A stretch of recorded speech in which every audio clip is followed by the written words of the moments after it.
এই তো আজকে সকাল সকাল রান্না বসিয়ে দিয়েছি, কেন আজকে শুক্রবার একটু তাড়াতাড়ি রান্না করতে হবে। এখানে আলু ভাজা কেটে নিয়েছি, আর এই যে বেগুন ভাজা হবে, আর মাছ হবে। আর তোমাদেরকে যেটা দেখাবো সেটা হচ্ছে এই যে কাঁচকলার ভাপা।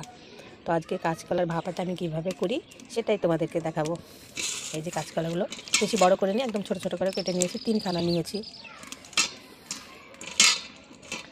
বেশি নিলে 3খানা, আরেকখানা দিলেও হয়, আরেকখানা দিয়েই দিই।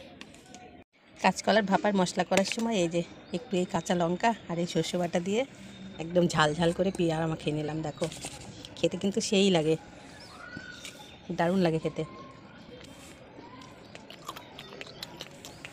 তো মশলাগুলো আমার বাটা হয়ে গেল, একদিকে রান্না হচ্ছে,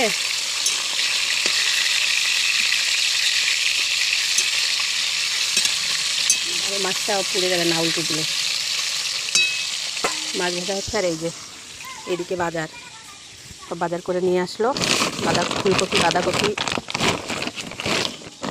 শসা, গাজর, কাঁচা লঙ্কা, আদা সব এখন এই যে প্যাক করছি। এখানে সেদিনের ডাঁটা, গাজর, এখানে আছে লঙ্কা, এখানে আছে মিষ্টি কুমড়ো, এগুলো হচ্ছে বেগুন। তো এইগুলো একটু সামলিয়ে রাখতে হবে, আজকে একটু কাজের তাড়া, হুটোপাটা।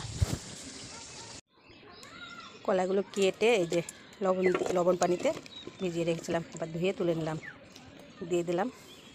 এই যে বড় একটা টিফিন বাটি নিয়ে নিয়েছি, দেখো একটু বড় সাইজের টিফিন বাটিটা।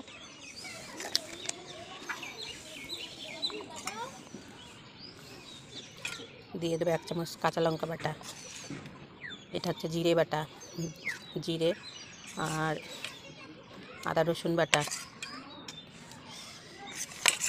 আর বেশ খানিকটা মানে 2 চামচ মতো সরিষা বাটা। এই সরিষার জন্য আরও বেশি ভালো লাগে এই ভাপাটা খেতে। এভাবে ভেন্ডি অনেক কিছু সবজি খাওয়া যায়, এভাবে ভাপা খেতে কিন্তু দারুণ লাগে। এইবার দিয়ে দেবো আমার স্বাদ মতো লবণ,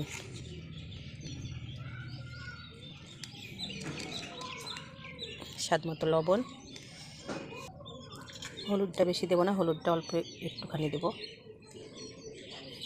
একটুখানি তো একটুখানি হচ্ছে, দেখো এই যে। এইবার দিয়ে দেবো সরিষার তেল,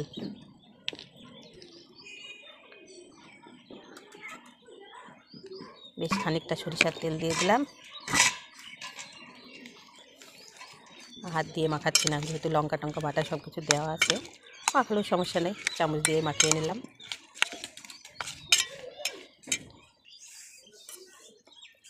মাখানো হয়ে গেলে এবার মশলা ধোয়া বাটির জলটা দেবো, জল বেশি দেবো না, অল্প জল দেবো, আর একটু দেবো।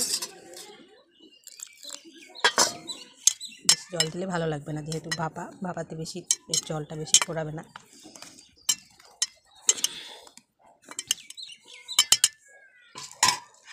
এবার দিয়ে দিলাম জিরা, কাঁচা লঙ্কা, 1খানা তেজপাতা, ব্যাস। এইবার ঢাকা দিয়ে, সিলটা তোলা হয়নি, খুব মানে নতুন বাটি তো, এটা লেগে আছে, তুলতে চেষ্টা করলাম, তোলা হলো না। তো চলো এইবার চলে যাই মূল রান্নায়। বসিয়ে দিয়েছি, এটা ভাতে দিয়েও করা হতো, কিন্তু আমার ভাতের হাঁড়িটা ছোট, অসুবিধা হবে, ওই জন্য আমি কড়াতেই করে নিচ্ছি। এইবার জলের মধ্যে একটা স্ট্যান্ড বসিয়ে দেব, আর একটু জল দিতে হবে। জলটা একটু গরম হওয়ার পর এই যে টিফিন বাটিটা বসিয়ে দিলাম, উল্টো করে বসাই তাহলে ভালো হবে।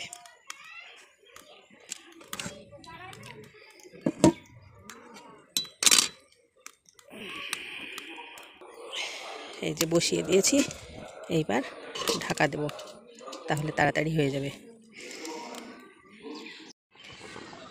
15 মিনিট রেখেছিলাম, এইবার এটা নামিয়ে নেব।